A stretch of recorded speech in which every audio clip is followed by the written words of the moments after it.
Hello, ఎట్లున్నారు? మంచిగా ఉన్నారులే. ఇంకా పిల్లలకైతే స్కూల్ అయితే స్టార్ట్ అయిపోయినాయి కదా, ఇంకా అందుకని చెప్పేసి ఇంకా నేనైతే పల్లి పట్టీలు అయితే చేస్తూ ఉన్నానండి. ఫస్ట్ అయితే పల్లీలు వేపుకున్నాను, తర్వాత వచ్చేసి ఆనకం పట్టుకొని ఆనకం అయితే వడబోసుకున్నాను అనమాట. ఎందుకంటే మన బెల్లంలో డస్ట్ వస్తుంది కదా అని చెప్పేసి వడబోసాను అనమాట.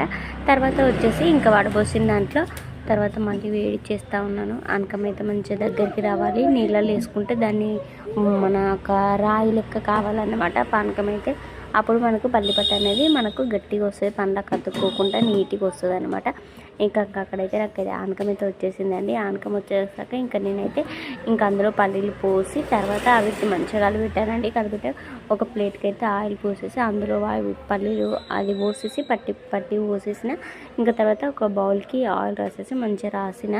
ఇంకా తర్వాత చాక్తోనైతే మన ఏ షేప్ కావాలో ఆ షేప్లో కట్ చేసుకుంటే పల్లిపట్టి రెడీ. ప్లీజ్ సబ్స్క్రైబ్ చేయండి, లైక్ చేయండి.